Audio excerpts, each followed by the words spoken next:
মধ্যপ্রাচ্যের আকাশে ধোঁয়া, সমুদ্রে অনিশ্চয়তা আর কূটনীতির টেবিলে নীরবতা। ইসরায়েল ও যুক্তরাষ্ট্রের যৌথ অভিযানের লক্ষ্য ছিল দ্রুত চাপ সৃষ্টি করে তেহরানকে নতি স্বীকারে বাধ্য করা। কিন্তু 4 দিনের মাথায় চিত্রটা উল্টো। ইরান শুধু টিকে নেই, বরং নতুন কৌশলে যুদ্ধের মানচিত্রই পাল্টে দিয়েছে। প্রশ্ন উঠছে, ওয়াশিংটন কি এখন ইরানের পাতা ফাঁদেই আটকে গেছে?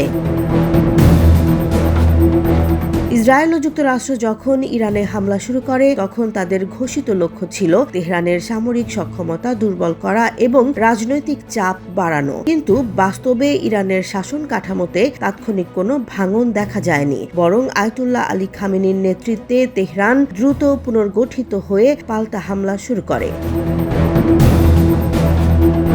মার্কিন প্রশাসনের ভেতর থেকেও দীর্ঘমেয়াদী যুদ্ধের আশঙ্কা উঠে এসেছে। পেন্টাগনে জয়েন্ট চিফস অফ স্টাফের চেয়ারম্যান জেনারেল ড্যান কেইন অতিরিক্ত প্রাণহানির সতর্কতা দিয়েছে। যদিও প্রতিরক্ষা মন্ত্রী পিট হেগসেথ বলেছেন এটি ইরাক নয়, তবুও দীর্ঘস্থায়ী সংঘাতের আলোচনা এখন জনপরিসরে স্পষ্ট। এদিকে পররাষ্ট্রমন্ত্রী মার্কো রুবিও জানিয়েছেন, যুক্তরাষ্ট্র এখন ইরানের ব্যালিস্টিক ক্ষেপণাস্ত্র সক্ষমতা পুরোপুরি নির্মূল করতে চায়। এই বক্তব্য ইঙ্গিত দেয় প্রাথমিক শক অ্যান্ড ও কৌশল প্রকাশিত ফল না দেয়ায় লক্ষ্যবস্তু বিস্তৃত করা হয়েছে। ইসরায়েলের প্রধানমন্ত্রী বেনিয়ামিন নেতানিয়াহু দীর্ঘদিন ধরে বলে আসছেন, চূড়ান্ত ফল পেতে হলে স্থল অভিযানের প্রয়োজন হতে পারে। যদিও ওয়াশিংটন এখনো সরাসরি স্থল যুদ্ধের ঘোষণা দেয়নি, তবে সব বিকল্প খোলা আছে। এমন বার্তা পরিস্থিতিকে আরো জটিল করেছে।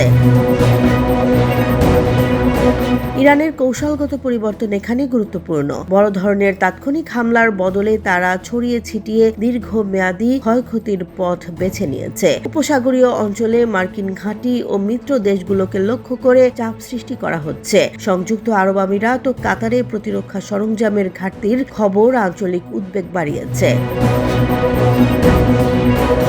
সবচেয়ে বড় কৌশলগত হাতিয়ার হিসেবে সামনে এসেছে হরমুজ প্রণালী। এই প্রণালী দিয়ে বিশ্ব জ্বালানির বড় অংশ পরিবাহিত হয়। হামলার হুমকিতে তেল ও গ্যাসের বাজার অস্থির। সৌদি আরব ও কাতারের জ্বালানি স্থাপনাগুলোতেও সতর্কতা জারি রয়েছে।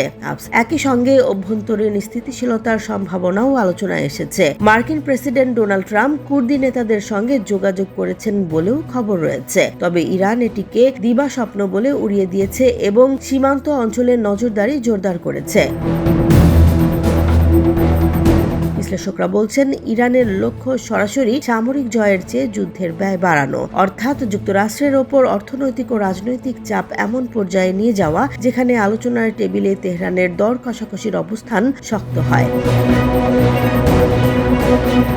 এই সংঘাত এখন আর শুধু ক্ষেপণাস্ত্র বা ড্রোনের লড়াই নয়, এটি সহ্য ক্ষমতার পরীক্ষা। যুক্তরাষ্ট্র দ্রুত ফল চেয়েছিল, কিন্তু ইরান সময়কে অস্ত্র হিসেবে ব্যবহার করছে। যুদ্ধের গতিপথ নির্ধারিত হবে কে কতটা ক্ষয়ক্ষতি বহন করতে পারে তার উপর। প্রশ্ন এখন একটাই, এই কৌশলগত লড়াইয়ে শেষ পর্যন্ত কে কাকে ক্লান্ত করবে?